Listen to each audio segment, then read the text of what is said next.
एक परछाई खड़ी दिखाई देती थी।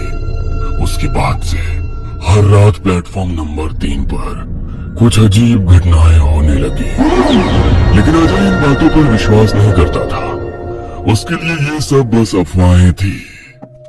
एक रात अजय की ड्यूटी अकेली थी। आमतौर पर स्टेशन पर 2 कर्मचारी मौजूद रहते थे, लेकिन उस दिन उसके साथी रमेश ने किसी फैमिली फंक्शन के लिए छुट्टी ली थी। इसलिए पूरी जिम्मेदारी अजय पर थी कि वो आखिरी ट्रेन गुजरने के बाद स्टेशन ऑफिस को ताला लगाए और सिग्नल कंट्रोल की रिपोर्ट अपडेट करे। रात के 1:45 हो चुके थे और आखिरी ट्रेन प्लेटफॉर्म नंबर 1 से गुजरने वाली थी। अजय ने अपनी घड़ी देखी और फिर सिग्नल पैनल की तरफ देखा। ट्रेन के गुजरने से पहले उसे ट्रैक क्लियर करना था। कुछ ही मिनटों बाद इंजन की रोशनी दूर से चमकने लगी और ट्रेन की सीटी की आवाज गूंज उठी। जैसे ही ट्रेन स्टेशन पार कर गई, अजय ने राहत की सांस ली। अब बस कुछ कागजी काम निपटाने थे और फिर वो स्टेशन की लाइटें बंद करके घर जा सकता था। उसने अपनी सीट पर बैठकर रजिस्टर खोला और ट्रेन की रिपोर्ट भरने लगा, लेकिन तभी उसे प्लेटफॉर्म नंबर 3 से किसी के बोलने की आवाज सुनाई देने लगी। पहले तो उसे लगा कि शायद ये हवा का असर है, लेकिन कुछ ही सेकंड में आवाज और स्पष्ट हो गई, जैसे कोई किसी से बातें कर रहा हो। उसने सीसीटीवी स्क्रीन पर नजर डाली, लेकिन वहां कुछ नहीं था। स्टेशन पूरी तरह सुनसान थी। फिर भी उसे ऐसा महसूस हुआ जैसे कोई उसे देख रहा हो। शायद मेरा दिमाग खेल रहा है, उसने खुद से कहा और अपनी रिपोर्ट में ध्यान देने लगा।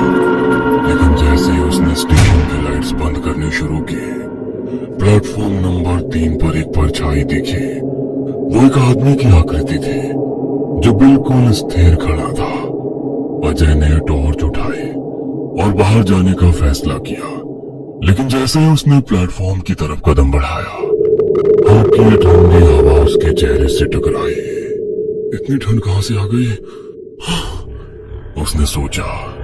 जैसे ही वो प्लेटफॉर्म पर पहुंचा, वहां कोई नहीं था, लेकिन उसे ऐसा लगा जैसे अभी अभी कोई वहां खड़ा था कि तभी अचानक उसे पीछे से किसी के चलने की आवाज आई। उसने पलट कर देखा, लेकिन वहां कुछ भी नहीं था। अब उसका दिल जोर जोर से धड़कने लगा था। इस पल को उसने अपने चारों तरफ नजर दौड़ाई, लेकिन स्टेशन पूरी तरह खाली था। ये सब मेरे दिमाग का भ्रम है। हाँ, अजय ने खुद को समझाने की कोशिश की, लेकिन अंदर ही अंदर वो अब डर महसूस करने लगा था। वो तेजी से वापस स्टेशन मास्टर के केबिन की ओर भागा और दरवाजा बंद कर लिया। अंदर आते ही उसने घड़ी देखी। रात के ठीक 1 बज चुके थे। उसने कुछ देर तक गहरी सांस ली और अपने काम में वापस जुटने की कोशिश की, लेकिन उसे ये एहसास होने लगा था कि जो भी हो रहा था वो सिर्फ उसका भ्रम नहीं था। कुछ तो था जो स्टेशन पर मौजूद था। इस रात की घटना के बाद अजय काफी परेशान रहने लगा।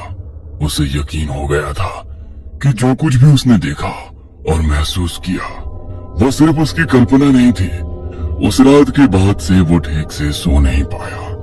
जब भी वो आंखें बंद करता, उसे प्लेटफॉर्म नंबर 3 पर खड़ा वो साया याद आता।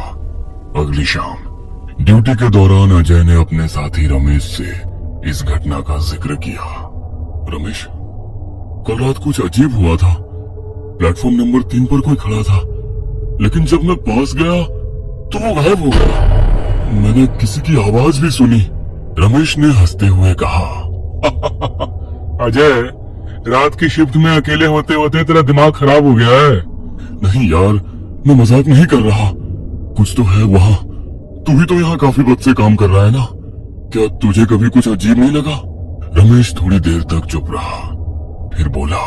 सच कहूँ तो मैंने कभी खुद कुछ ऐसा महसूस नहीं किया, लेकिन कई लोगों से सुना है कि प्लेटफॉर्म नंबर 3 पर रात में मत जाना।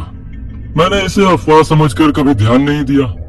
रमेश की बातें सुनकर अजय संतुष्ट नहीं था। उसने स्टेशन के आसपास के कुछ पुराने दुकानदारों से भी बात की